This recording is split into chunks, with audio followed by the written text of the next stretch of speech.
I graduated high school 2.7 GPA, finished college 5 years with like a 2.6 GPA. I never really sat and focused on the studies. I was able to walk on basketball at LaSalle University, and I thought I was going to try and really finesse a basketball thing. So I got into a car accident. Car accident kind of, changed the trajectory of my life. It wasn't until this car accident I realized, okay, God has a bigger plan. Really got on Rex, ain't playing around. When I go get it, stop playing around. Really got on Rex, ain't playing around. Black men, white coat, shit, we up right now, yeah. You gotta set you a goal. You gotta accomplish your. What's the craziest or most interesting thing that you've seen or heard about in your time in healthcare? Well, I mean, honestly, there's not too much craziness that I've seen. I feel like, I transitioned out of clinical kind of quick in my career. I will say, though, while I was in residency, it's nothing like too crazy, but was on OB, on L&D, because I'm family medicine trained. And there was a lady, I think this is probably her 10th pregnancy or something like that, came in, kind of dilated or whatever, not too much, probably maybe like 4 centimeters, nothing crazy. But then I think probably within a couple of hours, I went back to go and check on her, baby. I don't like, and I'm calling the nurses, I'm screaming, hey, come help me. Oh my God, the baby is here. But, it's like one of those things after 3-4 pregnancies, it's literally like a cough and baby is out. You know what I mean? Baby. Because, for her, this is her 10th month. She knows what it is. She ain't worried about nothing. Just baby was right there, called, hurried up, swaddled the baby and everything like that. And then, called peds and everything was fine with the baby and everything like that. But it was just like, it was crazy because, 4 centimeters, not bad. But literally, dilated, boom, baby, out, done. She's like, man, I'm done. I'm done with this. Let's go. Almost like she pushed the button. I'm not even waiting on y'all. Look, y'all take it, baby. So there you go. Hey, well, what is up, fam? I'm Dr. Dale, and this is the Black Men in White Coats podcast. Man, super excited about today's guest, man. And we're gonna dive into his amazing endeavors for the community, and just really get to and something I also want to do is dive into his specialty a little bit, because I think he's in a specialty that we need a lot more of, and too many people don't know about. And my wife's in the same specialty, so I kind of got that thing going on there. But it's Dr. Victor Ukwu, and we just had this whole long talk about the Naija and people not knowing how to say our names. They really struggle. But can say Krzyzewski with no problem, but Yeah. Tell me about it, man. Tell me about it, Krzyzewski, but you can't say Ukwu or Korodu. Come on, man. My name is phonetic. You understand? Man. That's why I try to say 4 letters, but it's all good. Hey, thanks for joining the Black Men in White Coats podcast. To the viewers first. So look, real quick, viewers, if you have not seen the Black Men in White Coats documentary film, what are you doing? You got to go watch the documentary, right? For right now, at the time of this recording, I might take it down pretty soon, but at the time of this recording, you can watch it for free. Members.bmwcevents.com. Members.bmwcevents.com. So go ahead and check that out before we pull it off. All right, man, let's dive into this podcast. Let me start off by asking you this question. When you first got that long white coat, what was your welcome to medicine moment with the long white coat when you're a real deal official doctor? I think it was, and God rest his soul, I'm a former program director at Meharry. Probably, so it's going to be 3 months in, because I did most. Let me ask you first, who was that? Oh, Meharry Medical College. He was a program director for family medicine at Meharry Medical College. And I think he passed about 2-3 years ago now, crazy. But, he was Egyptian guy. Hard, tough love, hard on all of us. Like, whenever we were on inpatient service and it was his week, everybody's getting grilled, from seniors, interns, medical students. We're in there rounding for hours. But, again, I think his tough love really trained me.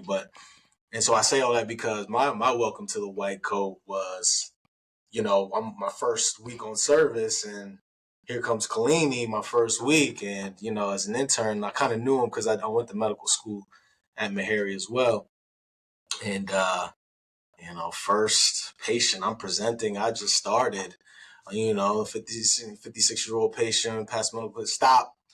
Have you looked at I didn't even get through. I haven't even started my presentation, and the questions are already coming. And I say that because it's like now you're on the other side. Like now it's like there's this anticipation now. Like, okay, as the doc, you know everything about this person you're about to tell me about. You better have some kind of plan together, right? And from then on, I think my intern year was kind of rough on inpatient with him. I mean, I was in his office uh, every other day, and he's going through my notes, telling me just how bad they are, and really letting me know that that you can't do this. You got to say it like that. This is a copy and paste. Da da da da. I was just in felt like every day, and he's going through every single one of my notes.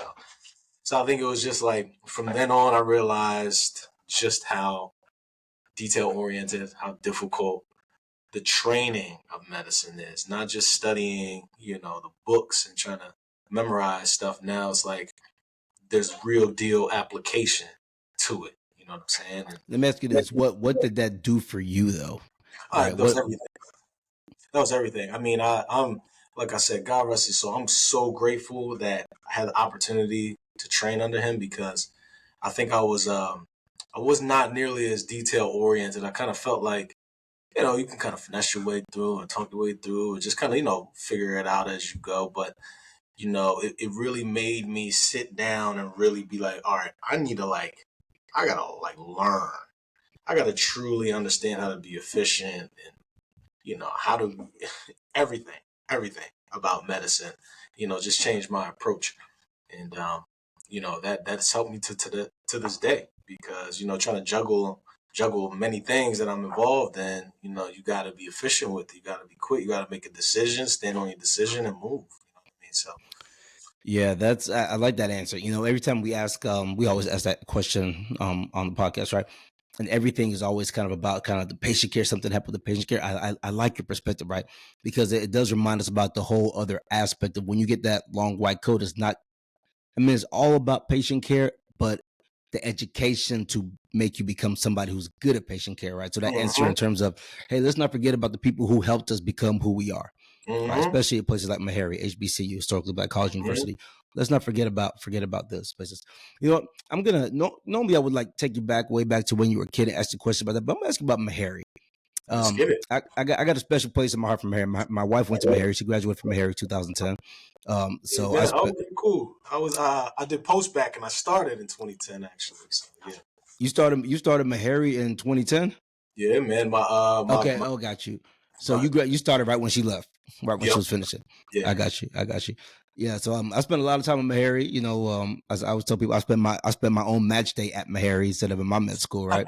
So and I was kicking it. We was a DB taught all that stuff, right? So what was it about Meharry that got you there, right? What was it about this idea of a historically Black college university like Meharry that got you there? Man, let me tell you. So I know we wasn't trying to go back, but I'm gonna go back. So I was actually born at Meharry. Yeah, my mom did her intern year there under Dean Williams. God rest her soul, Pam Williams. She went from there to Vanderbilt, then we moved up to Philadelphia area. And so, like I said, I was born at Meharry, spent my first 8 years of my life in Nashville before moving up to the Philadelphia area and then coming back to Meharry to now train in medicine, right? So I had to do like a post-bac year, and then I started in 2010, class of 2014, took some time, then 2016, 2020, I finished residency. So Meharry, man, it was like the most beautiful experience. I think it's just being around that many Black people, but knowing that when we all finish, physician, dentist, PhD, grad, master something, all these all of us are like big time professionals once we finish this experience. But the family atmosphere, I pledged Kappa Alpha Psi, shout out to the Noobs, Kappa chapter. You know what I mean? So I pledged there, single letter chapter. It's like all these things that I really just kind of needed all happened at Meharry, and the family really helped nurture me and help me grow. It was a struggle for me. I'll probably get some time to dive deeper into the story, but it was a struggle. Well, But let's dive into it right now. We're there. Let's dive into it right now. Tell us. So, what was a struggle for you while you were there? Well, I mean, honestly speaking, I wasn't I wasn't for real a student coming in. Yeah, I think So full disclosure, like I graduated high school 2.7 GPA, finished college 5 years with like a 2.6 GPA. Like I never really sat and focused on the studies. I was able to walk on basketball at LaSalle University, and I thought I was going to try and really finesse a basketball thing.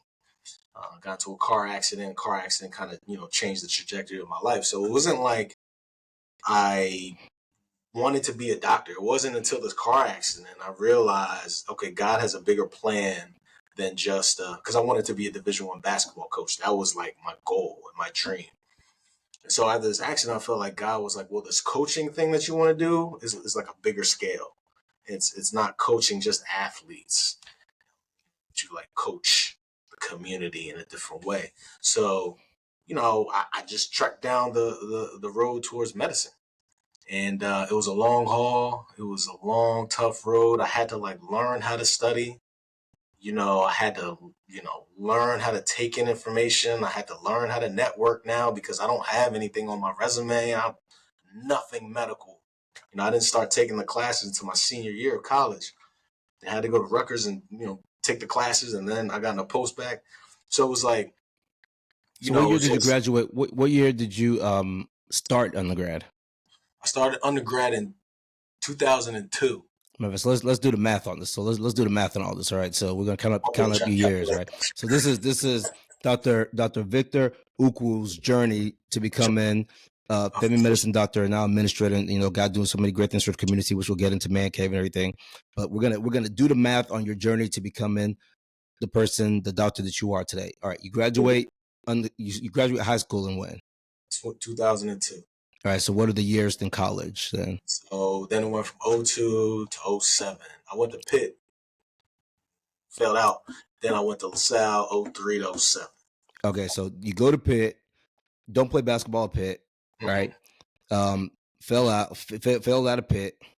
I'm gonna say it again for listeners, not to get it, but I'm gonna say it again for listeners. Failed out of Pitt, right? Failed out of Pitt. Transferred to LaSalle. Walk on the basketball team. You graduate with a 2 points. Like 2.7 GPA. 2.7 GPA. And you graduate in 2007. Finish out in 2007. All right, so 5 years there. 5 years. So then from 07 to 09. So fall 07 through spring 09, I was at Rutgers taking all the science classes. Okay, yeah. So let me go back and emphasize that. So all that time at LaSalle, you're not even doing any sort of pre-med work. Nope, and you get into a car accident, which changes your life. What about that car accident changed your life? I mean, so I'm heading down the wrong path, essentially. Anyway, and again, full disclosure, my stuff. So college, I'm enjoying doing a lot of partying. So essentially, drank a lot that night and fell asleep at the wheel. Boom, crashed into a telephone pole. Car on fire, broke my hip. Fortunately, I didn't get knocked unconscious because I would have been consumed in the car. I mean, the speed with which those flames just. So I was able to fall out the car, crawl away. Some people helped me pull, get away from the car, and then. Yeah, then I woke up the next day and I just remember looking out the window. I was at Heinemann Hospital on Broad Street in Philly, and I remember looking over 76. And I was just looking, and I started to look up to the heavens, and I was just like, I don't know why you saved me, but you want me to do something bigger, and I'll just go for medicine. Like, my mom had been pushing us all. So let me go back a little bit. My mom is a physician. She pushed us all towards that, night job style. Medicine, engineer, or else you're a failure, right? So pushed everybody, but me and my brother weren't that interested. My sister, she was straight medicine. She's a physician. Me, I was into sports. My brother's econ major. So we're all physicians now. My brother's cardiology. He's in fellowship. My sister's family medicine. She's in pharma, and I'm family medicine and now medical director. So, gone. Whoa. and I'm saying, you know what I'm talking about? So anyway, that was like, I was just like, okay, fine, I'll do medicine. I was telling God, fine, I'll do medicine. And then I just committed. Like I knew it was gonna be hard, but I was just like, I'm just gonna do this medicine thing. Let me because we talked about the drinking and driving and the crash. What message would you have to the listeners about that? Like the kids who are in college, right? Because kids want to go out party, they want to drink, stuff like that. You're gonna think you're invincible, like that type of stuff. Especially because when you're young, you experiment and then you get the tolerance and then you learn how to drink and drive. Let's just be honest, you learn how to actually drive drunk. But that type of stuff catches up. It's always a roll of the dice. It's always a roll of the dice. Like you may think you can do it all the way through your 20s and 30s, and then your 40s, boom, something. You know what I mean? So it's just drinking and driving is not. It's just never a good thing, especially now with how Uber and Lyft and all these things are just so prevalent, so easy. It's stupid. It's literally stupid to just get drunk and drive. Like literally, So we're 5 years. Graduate, finish up LaSalle. Now you go 2 years at Rutgers post-bac, right? So now we're 7 years out of high school. 7 years, and then I applied to Meharry. I had to take the MCAT 3 times. Apply to Meharry. I don't get in. I get into the post-bac program, and when we get to the post-bac, you sign a contract at that time. How many times did you apply? Oh, it was the one time. Yeah, the one time. So it's just the MCAT 3 times, then you applied. Okay. Then I applied. Gotcha. But like, what helped me was networking. I had some great volunteer shadowing opportunities, so I got some great letters. That's why I talk about the networking component of it. But so yeah, I get in post-bac. That's 1 year, 09. Okay. And then now, you have to get a 3.0 GPA plus get at the time it was a 25 on the MCAT. You know what I mean? I got 26. Boom. So I hit my contract. I'm in. And then so now we start medical school. And 2010, I finished in technically I graduated 2014 with my class. I walked with my class, but I didn't actually get my certificate until 2015 because I screwed up on the step 2. I had to take that thing 3 times, right? So that delayed that. So I want to make sure that we keep on emphasizing, you took the MCAT 3 times, you took step 3 times, but you're a medical doctor. You did what you had to do. You learned what you had to learn to become a certified, licensed, bona fide. Board certified on the. I took the board. I crushed the board the first time. I'm just not out here failing, but crushed the board. But I think it's important. I think it's particularly important right now because right now,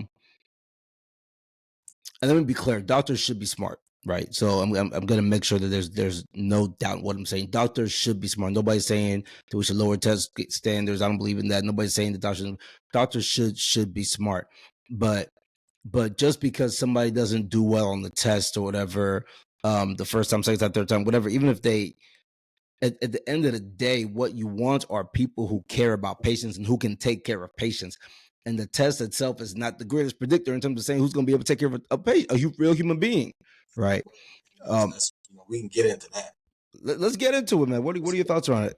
Because I think it's what I've seen now after finishing, after I've finally got my board certification in 2020, and out practice for about 18 months down in South Jersey. And what I learned was when you're talking about like patient satisfaction, it truly comes down to how do you make me feel? I'm coming to you with the problem. Not one person asked me how many times I took a test. Not one person cared whether or not I got my degree online, right? So like it simply just came down to the fact that I'm here with this problem. Explain it to me. Help me understand what I need to do. You get buy-in from these patients, and they're stuck with you. They'll be loyal. They will love you. You can Google me right now and see the number 5 stars that I had. you know what I mean, from patients during my time. And you're looking like, well, I have the knowledge. And even if I don't remember everything, I have the opportunity to look it up, Yeah, right? exactly. And find the answer. Like, even if it's not right there, I can find the answer real quick. And then I will tell you the answer, what I want to do. And so as long as I'm keeping my patients informed, they understand the plan, not just walking in, telling them to do something and walking out. Now, do you truly understand what's going on here? They feel like they understand. They feel like I'm relatable. I got the buy-in. That's like the most important thing.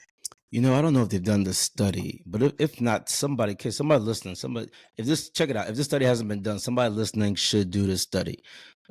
Let me know. I'll be co-author with you, right? But somebody should do this study. They should go back and look at people, the MCAT pass rates, or a number of attempts, or MCAT scores. Maybe look at MCAT scores of people, who are now fully practicing, licensed physicians.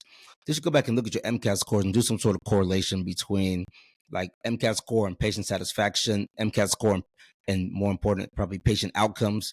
I don't know how you're gonna get that. I don't know how you'll get that information, but if somebody can do that study between MCAT scores and patient satisfaction, I imagine somebody's done it already. Maybe not. I have no idea. I don't know how easy it'd be to get that information. But if it's been done, somebody send me a message. Let me know it's been done. If it hasn't been done, somebody should do it, because I don't know the answer, but I would not be surprised if it's not what most people think it is. I would not be surprised. I mean, listen, here's what I'm going to say from my perspective. I feel like those people who have those top-notch scores go for surgery. Right? There's little patient interaction, right? Mm-hmm. A lot of times, and I'm not saying people with high scores don't go into primary care. No, that happens a lot too. But I'm just saying, more often than not, if I get a very high score, probably going to go anesthesia, probably going to go ortho, right? Radiology, where I don't have to talk to anybody, right? I can just be in the dark and go home. You know what I mean? But, I'd be interested to know that too, just because I feel like at some point there's an appreciation or something. Like, so I'll say, even like, I had this guy, my role is medical director of occupational health and wellness. So I do like a lot of the onboarding, pre-employment physicals, workers' comp, all that type of stuff. So I'm onboarding this guy here in St. Joseph, and he's going into like a research year because he didn't match in ortho. He's rattling off. He's like, man, can you believe I got a 258? I got 12 publications. I only got 5 interviews, and then I didn't match. And I was like, damn, that's kind of crazy. But he's telling you all these things with this fervor, like bravado and pompous. I'm supposed to, like, can you believe, look at my, like, if I show you my stuff, can you believe I didn't? And I'm looking in my head kind of thinking like, well, I mean, it's that tough now. Number one. Number two, I was like, but did you ever think about why you didn't? He's like, no, I can't really see why.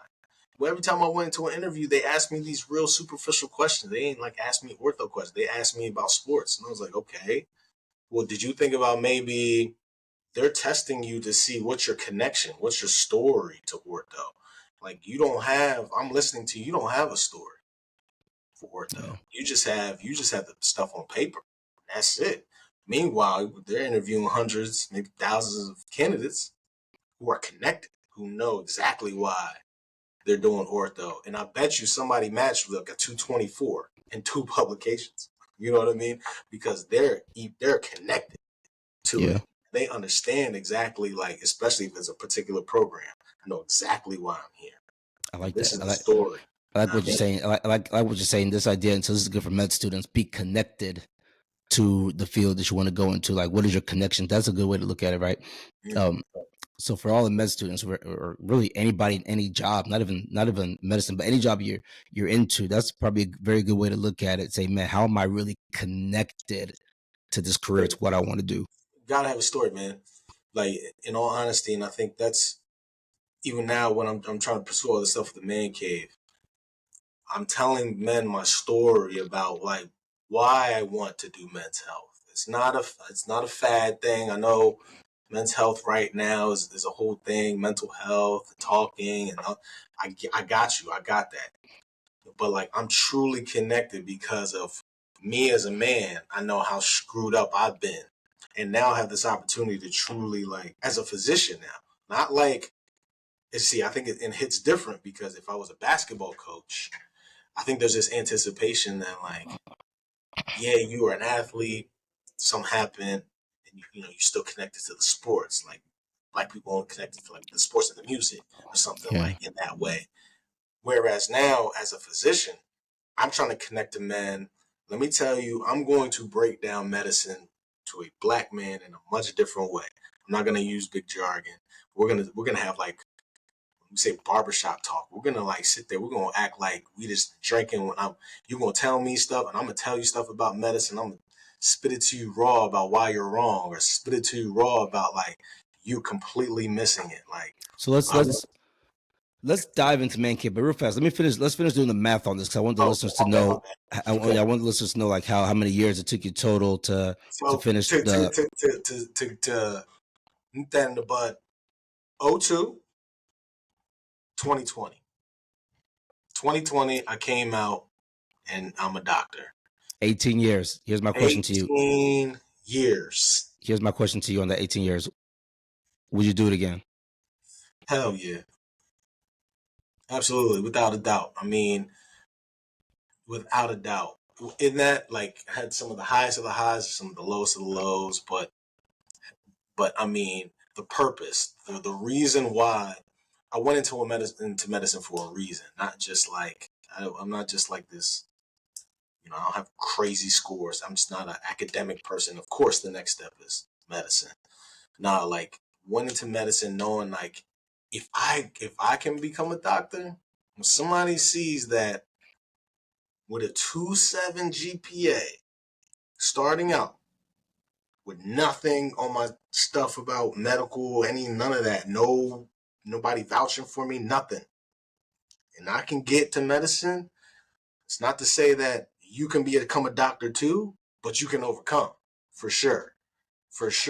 Like, because this is becoming a doctor is very difficult. And then to, like, start off that way makes it, like, twice as hard to even get into it. So, I just want people to know, like, man, you can overcome whatever your struggle is. And I don't want black people, especially black men, like, don't let the struggle always have to be that you came from, like, nothing. Like, you came from the hood to do. The struggle is not always that. The struggle could very well be trying to taking 18 years to complete a task. You know what I'm saying? Yeah, I mean, what God has for you is what God has for you, and this is what God had for you. So man cave, what exactly is the man cave? Yeah, man. So the man cave, man, that's my heart. That's the original concept was called Chop It Up.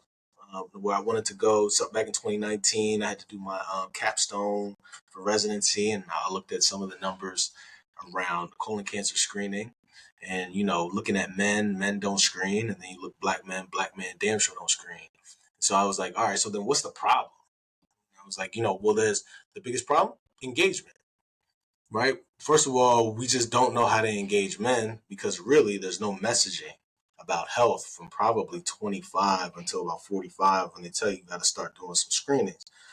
Within that time, there's no, like, health messaging for us. There's no, like, do this every year. All men should have a primary care doctor. All men should have a therapist. There's nothing like that, right? So men don't even think to engage until something is, like, for real wrong, like my leg about to fall off type of deal. So I was like, well, let's utilize the barbershops. Men go to the barbershop every week, every 2 weeks. So I was going to go in there and just start talking to men about colon cancer screening is more than colonoscopy. There's Cologuard, there's this, and this. So I just need you to get screened. Just screen. That's it. Just get started with something. Just screen. Like, don't worry about anything else. Just get screened. Then COVID hit. And so I couldn't actually end up doing, following through with everything. Parts of it got done, but not everything. So then fast forward, once I get here, kind of rebranded as the Man Cave. And really the Man Cave is really just that safe space, right?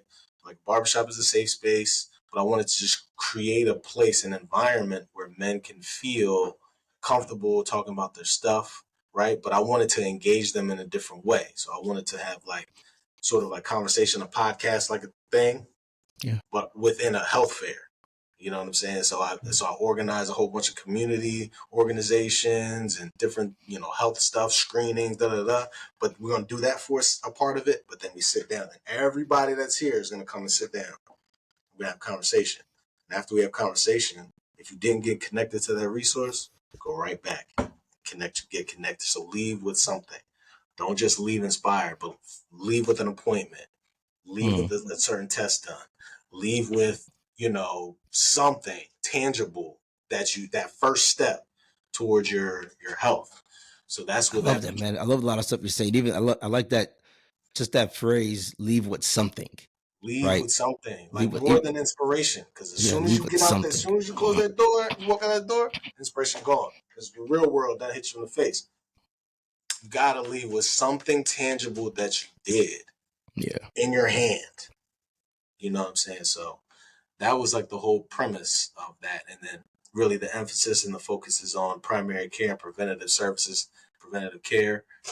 But, we try to do a whole bunch of stuff in there that's cool for guys, things like that. So tell me why family medicine, and let's take a couple minutes to talk about what is family medicine.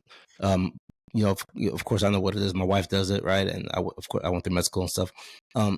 But for honestly, the average, I don't know. I have no idea. I have no idea if people really know what family medicine is and what family medicine, what family medicine doctors are able to do, right? So if you don't mind just taking a moment to kind of break down what exactly is family medicine, what did you get trained on during your residency time? Yeah, so essentially, family docs are like the community health advocates, I would say. The truest sort of primary care in my, opinion, right? Because we have the ability to take care of patients cradle to the grave. So I can deliver babies. I can treat, I can manage that baby or, take care of that child all the way through adulthood and adolescence, adulthood, all the way through geriatrics. So I can manage a person literally from birth to death. You know what I mean? So we have that sort of range. And then, if you really want to think about it, sort of like a, what is it? Jack of all trades. You're good at everything, a master of none. You know what I mean? So, when it's time, when the heart is acting up on me, that heart failure is just out of my scope, well, we got to go to cards. Right? And so really, I think we do a great job of trying to navigate patients through the healthcare system and coordinating care effectively, trying to be that quarterback of your care. So that's really why I wanted to do family, because I just wanted to be the quarterback for patients and move them in the right place at the right time. Yeah, I mean, I don't necessarily want to say there's a most important type of doctor, but family medicine, if there was going to be one, it would be family medicine, right? Because like you suggested, you guys are kind of the guardians of the community's health, preventative medicine and things of that sort. If there's not a strong family medicine front in healthcare, that things get bad fast. Things will be bad fast. And I don't know how it's gonna happen. I know everybody's working on it across the country, but I don't know how it's gonna happen until we get a stronger front in family medicine across the country. Until that really happens, all these healthcare issues, outcomes, disparities, et cetera, I don't know how that stuff gets fixed unless if Jesus want to come down here and snap his fingers to fix it. But otherwise, I don't know how it gets fixed, man.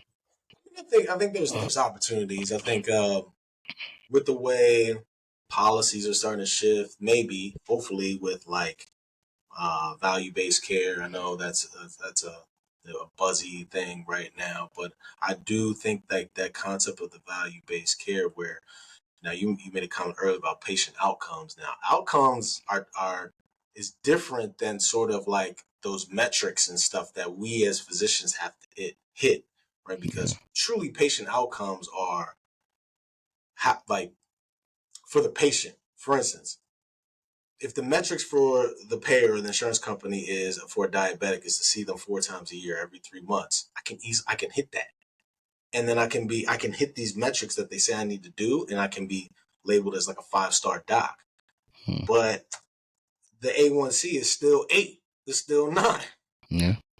So it's not truly a positive outcome. I really didn't do anything except have them come in and test. You know what I'm saying? Right. So in terms of outcomes, so if we do value-based, we're really trying to like figure out what are those outcomes, truly patient-centered outcomes. That's when you start to see people wanting to like get into primary, because I'm going to get some more money. I'm going to get my base, but then I'm going to get larger bonuses if I can actually affect the outcome. And now you can start to see people who are going to talk to patients, understand your situation, understand like, well, damn, your blood pressure has been high because the amount of stress you under, you have no idea how to manage stress. Now, if I get you how to start managing your stress correctly, that's the root cause, blood pressure going to start coming down. You know what I'm saying? So that's how I really feel. Like if people look at outcomes patient-centered, then I think you start to see some of that change. Yeah, so whoever's going to take on that study I said before, that's what I meant. Let's do that. Do it that way. do it that way. Do the value-based care way. You know, you talked about a lot of ups and downs and difficult times. This might be a difficult question, but tell me, what was the greatest moment of joy for you along this journey to get to where you are today?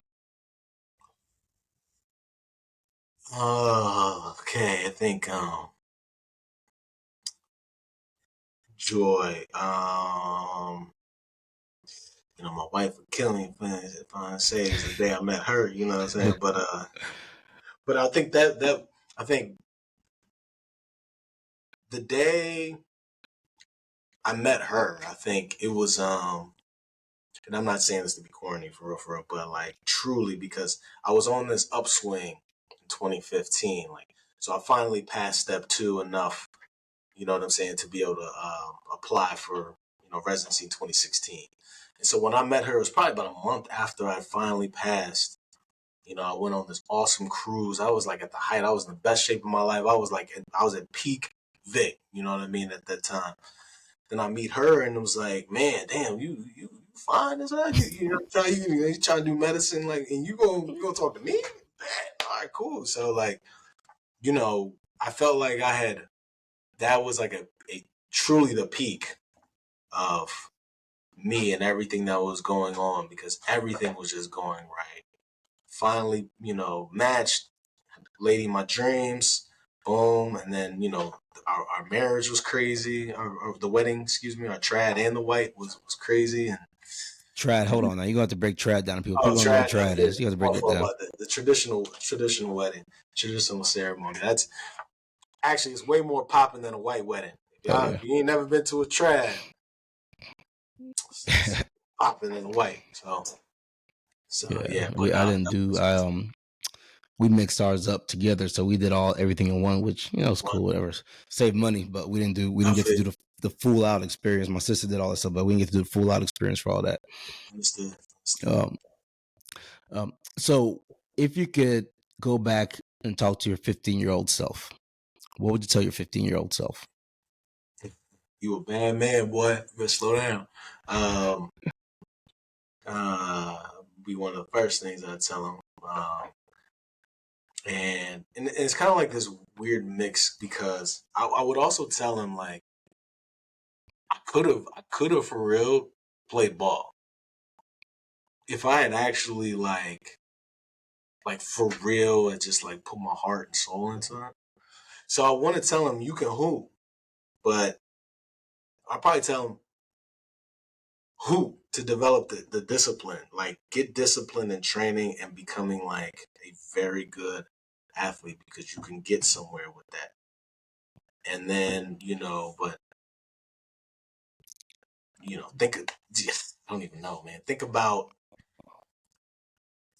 I don't know, and just think about all the things that you truly want. And work ethic is going to be the most important thing. Develop the right work ethic now. So for whatever it is you decide you want to do, you'll be very, very good at it. So let me ask you this. It's funny. I was thinking about this earlier on today, because my kids all play something, right? My daughter's basketball, soccer, and whatever else. happens to be popping with friends. My second boy is mostly soccer. Does a little bit of basketball and stuff like that now. They're picking up boxing and stuff. Him and my older son, and my oldest son is completely locked into basketball, right? And he's boxing now on the side for fun, but really basketball. And my oldest one works hard, right? Like he trains, he works hard. I was thinking about it today. I was like, man, like, what is all this for?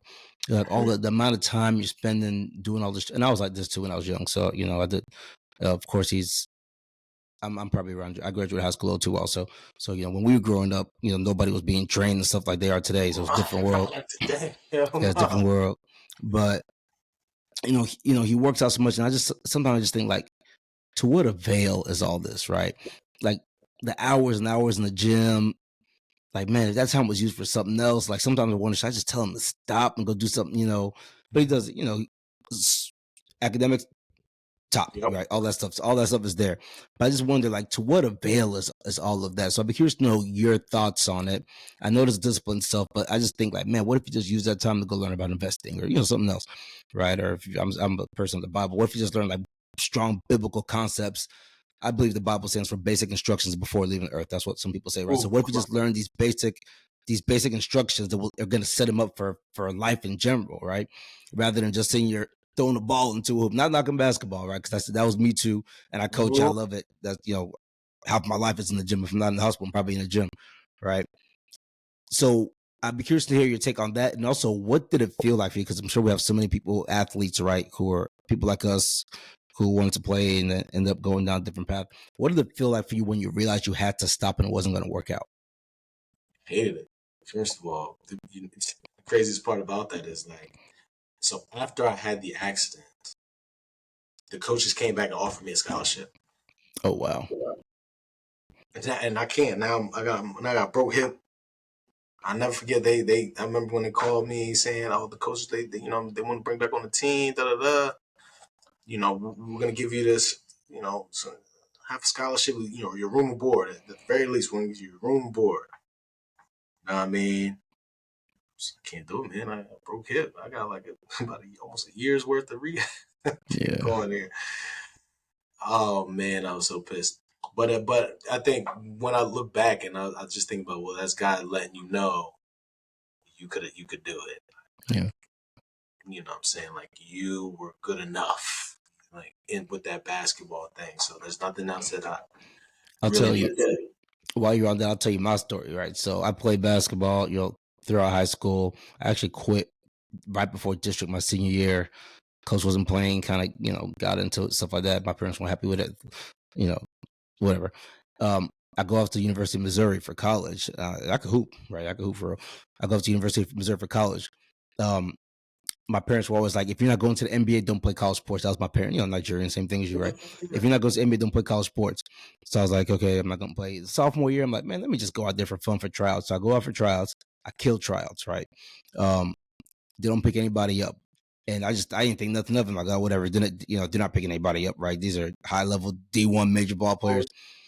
Probably like, it would have been like 16, 17 years later, a point guard from the team sends me a message saying, Dale, I never told you, but I was in a meeting. Coaches were going to pick you up that year you tried out. He was like, I was in a meeting when they were it was Quinn Snyder. He's an NBA coach now. I was in a meeting when they were trying to decide if they're going to pick you up. I was like, man, why did you tell me this? Like, 18 years ago, I'd have come back, I'd gone, done something.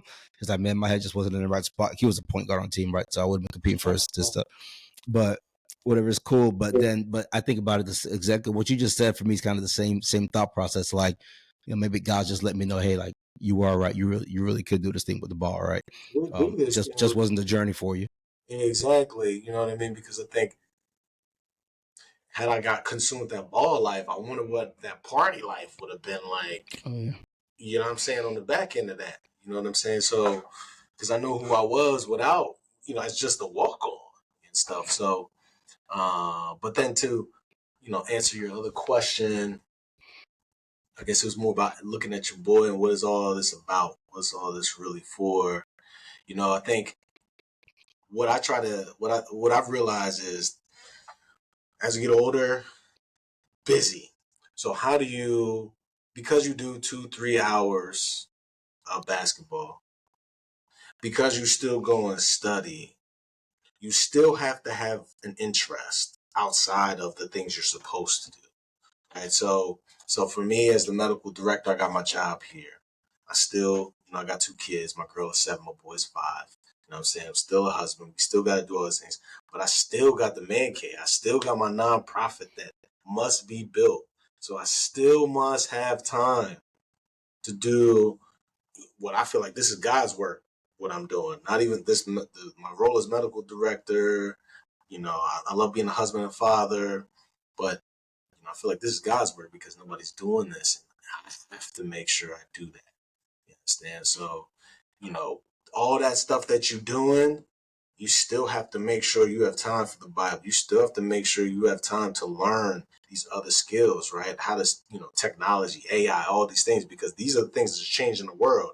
Basketball and these books, they're there. But there's other stuff over here that's like changing the world. You still have to kind of make sure you know and understand and have your hand in a bit too. I mean, we'll wrap up here shortly. We can't even get into this talk, but when I hear that, I think about, like Kobe Bryant put this, and I say it too. I teach people this thing about kind of throw all your eggs in one basket, but thing is, like, you have to be careful how you say. You have to teach it the right way, because to your point, it's like you can't throw all your eggs in one basket and be so hyper focused that you forget that the world is moving and you need to keep up with that stuff, because that's how you end up like. Because basketball stops for everybody. I talked to one of my buddies playing in the league for a while. He's always just keen to remind me, like, hey man, basketball stops for everybody. Football stops for everybody. Track stops for everybody. And also, just to be clear, we're not, like, I didn't even play college ball, right? So you can speak better than I did. I didn't even play, but we're not. At least I'm not saying that playing college ball is a bad thing. If you can do all of it, do all of it, right? If you're capable. And the friends I know who played, my next door neighbor play high level stuff. They tell me how great of an experience it was, right? So I'm sure it's a great experience, to that effect. It's just, you have to know what you're doing. You have the right support, guidance, stuff like that is what I assume it's like, right? Yeah, I don't remember, like, well, for real, college, man, I don't care what level you at, really, it's a job. These people don't forget, these athletes come in there and you really hear the ball. Whatever we recruited you for, you really kind of here to do that. And then that's when I say, yeah, you here as the athlete, boy, it really should be like, what is it, an athletic, not a student athlete. You're like I don't know, the athlete, whatever it is. You're more of an athlete than you are a student. Yeah. You know what I'm saying? And so now when you get there, all these kids from high school, if you haven't learned how to like be a student, now you see where some of the struggle comes in, because you're so hyper focused. All you did was hoop football all your life, 18 years. People are pushing you along, helping you. You never really learned how to sit down. But when you get to college, now you got to sit down and like, you got to get this done, because if you don't get the grades, you're not playing and stuff, period. So you better make sure you're figuring out how to do all of this stuff, because the sports is very demanding. I like that. So a big theme that I'm getting out of everything that I'm learning from you right now, a theme for not even for basketball, right? Could be for dance, could be for chess, could be for whatever your thing is outside of the books. The theme is you need to learn how to be a student. Being a student is a skill. There's a skill set to being a great student. So to the parents listening, to the kids listening, to anybody listening, all y'all listening, right? The message that I'm getting from Dr. Victor Ukwu is learn the skill set of being a student early, and that can take you a lot further in life. Oh yeah, I'll throw this other thing in there. Learn how to be efficient. The sooner you can learn how to, because it's not just being a student, because it's not just go read, whatever it is, do a whole bunch of stuff. Sometimes you're doing too much, right? And you're actually losing the return. You know what I mean? You're investing too much time. Now, like, you have to learn not only how to be a student, but learn how to be efficient. So that way you maximize those windows, because we truly exist in windows. Maximize your window. You know what I mean? Of study, get it done, move on. Whatever it is. Love it. Well, let's bring this on home. I want to say thank you so very much. I appreciate the time I learned. I'm gonna tell you that straight up now. So hopefully, listeners, hopefully y'all learn. But even if y'all didn't learn, I learned. So I'm grateful for the opportunity to sit down and chat with you. If you wouldn't mind doing us the honor, the pleasure of ending the episode by saying, my name is Dr. Victor Ukwu, and I am a black man in a white coat. Absolutely, man. My name is Dr. Victor Ukwu. I'm a black man in a white coat. One time for the Man Cave, June 29th. Shameless plug, baby. June 29th is going down in New Jersey. If you're around, check me out, the Black Maven on IG. Cave. Yeah, go ahead. My bad, man. Go ahead, drop what are all your handles and stuff like that? Websites, handles, man, what's all that? You can find me on LinkedIn at Victor Ukwu MD. You can find me on Instagram, the.black.maven. Really, those are the only two that I exist on. Just holler at me. You can find everything you need to know about the Man Cave. Website coming. I got like AI stuff incorporated in my website. It's kind of dope, actually. You know what I'm saying? I'll send you the information there. But yeah, check me out. Man Cave. Y'all check it out, man. All right, appreciate you, and we'll see you next time. Peace. Really got on Rex, ain't playing around. When I go get it, stop playing around. Really got on Rex, ain't playing around. Black man, white coat, shit, we up right now, yeah. You gotta set you a goal. You gotta accomplish your